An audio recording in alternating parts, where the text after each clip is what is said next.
no way out or they don't have a way of coping, they may experience thoughts of harming themselves. When I think about red alert, those are one of the circumstances. It's really important to think about circumstances in the past and what helped you. You can also become very aroused by memories. We may re-experience them in our dreams. That's about 30% of people experience post-traumatic stress disorder.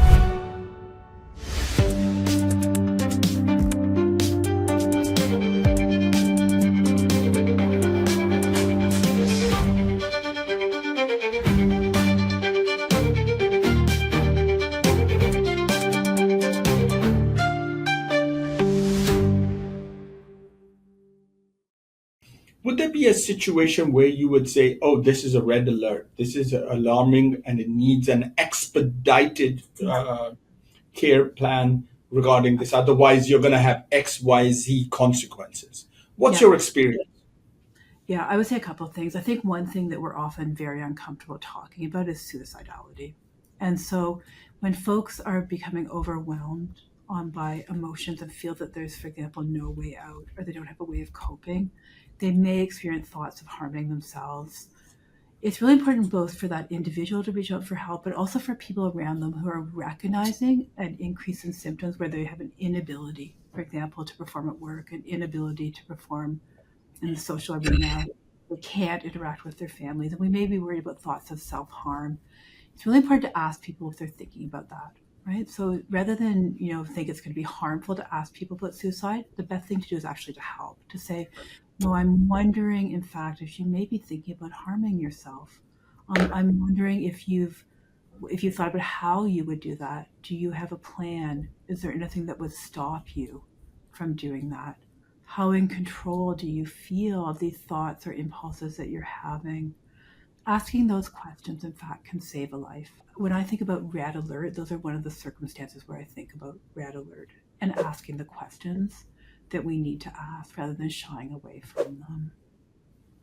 On a daily basis, when there are minor stresses and there are certain situations you have to cope with, what advice would you give to our audiences to say, these are the ways you should routinely do to help you cope with your daily stresses? What would you say would be the most important things?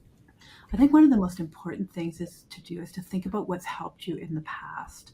So we can always give very routine advice about exercise and sleep and diet and so on. But it's really important to think about circumstances in the past and what helped you, because that's often what's going to help you right now. So if, for example, going for a run has helped you in the past when you're experiencing stress and difficulty, go for a run. If having a hot cup of tea is going to help you, do that. If reaching out to a lifeline like a friend or a family member or a community leader, do that, because what we know oftentimes what's most beneficial is really doing things that have helped you before in circumstances of a lot of stress and difficulty. So, watch a movie, listen to music. You said reach out to a friend. Whatever it takes, you have to sublimate your stresses with some positive activity. And I think that's the important message that's coming out from generally everyone. And that's what you're recommending. Thank you for explaining that, Dr. McCann. Dr. McCann, how do past traumatic memories, say it be a medical emergency, war experience, flight crashes, impact the formation of a deep, visceral, emotional recall? Why does it keep on leading you to the negative side of things? And how do we go about breaking that cycle every time? Yeah, and so I think that people often think about traumatic memory as what we can describe or recall. So, for example, I can tell you that I was on board that plane during my honeymoon. I remember that the seats were blue, but there's a lot that I don't remember, in fact, of that memory. I don't know where I was sitting. I don't recall the countdown to the ocean. And that's what I can describe. What we can also experience is traumatic memories in our body. So often it's not just the brain that's reliving that trauma, but also the body. And so you may feel it when you recall a traumatic event, you may feel numbed out, not present in the moment, having difficulty connecting with others around you. And you may experience that in your body where you may not recall details, but your body is responding. We can also become very aroused by memories. We may re-experience them in our dreams. We may avoid people or places that remind us of those memories. But I think it's really important to remember that not everyone is going to have the same experience with a traumatic recall. We want to think about how we are responding. If you're finding that you're numbed out, not present, having difficulty connecting with the people around you, you want to do things that help you to be present in the moment. That could be things that involve sight, sound, touch, feel. So as an example of that, you might want to think about something very soft in your environment. Place your hands on that soft object. Pay attention to the feel of that object and what it feels like, the sensation on your skin, helping to bring you into the present moment. That's about 30% of people who experience post-traumatic stress disorder actually have a numbed out, not present response. The other 70% will find themselves almost hyper aroused, so above the level of where we're best able to function. In those cases, we want to work on strategies that will help bring us back to the present moment and within that window of optimal arousal. In terms of, I want to go back to the course of how you would debulk some of these stresses from a patient, and especially the non-medical side of things. Where would you say would be the starting point you would institute and make sure these core beliefs, values are instilled in a patient before you build on to Mhm. treat other parts of more complicated traumatic experiences? Yeah, so often in approaching post-traumatic stress disorder or other traumatic responses, we talk about two phases, and three and sometimes. So the first phase is safety and stabilization. So how can we help to either bring that a level of arousal up or down, and how can we help people to feel safe in the environment that they're in?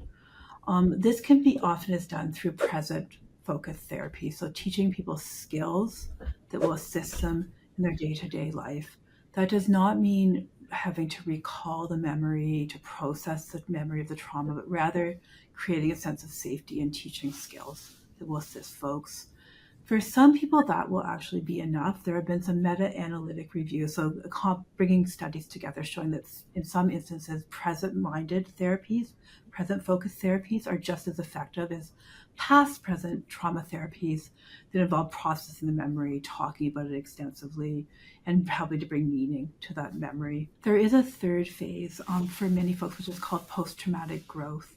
And that's where we take that meaning of what happened and we try to get back to others, to transform that, a sense of loss of control through traumatic exposures, to a sense of control by creating meaning and trying to give back in ways that can be helpful to others.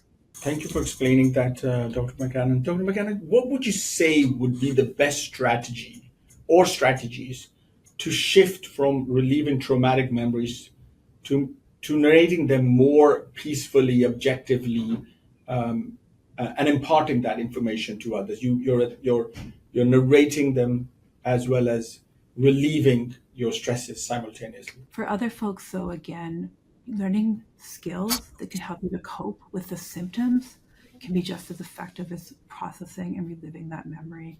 That could be for people who've experienced, for example, interpersonal trauma, so abuse or neglect from folks who had a duty of care to them. Really learning skills to be more assertive, to be more empathic towards oneself, to have more self-compassion can be a way of moving past those traumatic memories without having to process them in and of themselves. Thank you for explaining that. I want to go on to another question, and that's about people moving on from traumatic experiences. And like you pointed out, you said that it's not good, obviously, to stay in the past and keep on repeating, but to go on to reinforce and do positive things. If do you think, what would we teach and how would we teach people to move on from traumatic experiences? Yeah, and I think move on that's, in many ways that's a term that's quite loaded, right? So because it conveys that we need to sort of move past and leave behind traumatic experiences. It's not always the case that we want to, or necessarily that's a therapeutic goal. What we want to do is integrate that experience into our life's meaning, right? So it's not we would never advocate, for example, that we want folks to simply forget what happened to them. We want them to be able to integrate that into their sense of self and who they are, but also to have the ability to, for example, experience positive emotion, to be present in the moment, to be present in the world around us, but not necessarily to move on. Because I think when we tell folks, for example, to move on, what we're telling them is that something was so horrible and so awful that you need to leave that behind and not have a sense of it. For some folks, they really do need to do that. For others, they need to integrate it into their daily life and their experiences. Thank you for explaining that. We're going to go on to a little bit about rapid fire questions, and those are more related to you yourself a little bit. Just discussing what your a little bit about personality is and where is this coming from, your discussion. So quick questions, about 6-7 in them, and the aim is just to do it like a sentence or two. And of course, if you want to explain a little bit more, that's allowed. So we'll start that now. Dr. McKinnon recharges after work how? By socializing. Biggest lesson from failure? Oh gosh, I think it's to be compassionate towards yourself.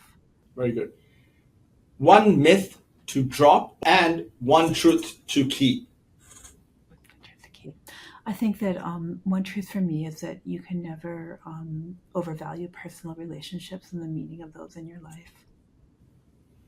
What drives your curiosity about the mind itself? The desire to help others.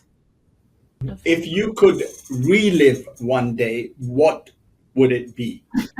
That's a tricky one. I would say probably just being on the beach with my husband and my friends and just enjoying that day. Right? Hardest decision Dr. McKinnon has ever made?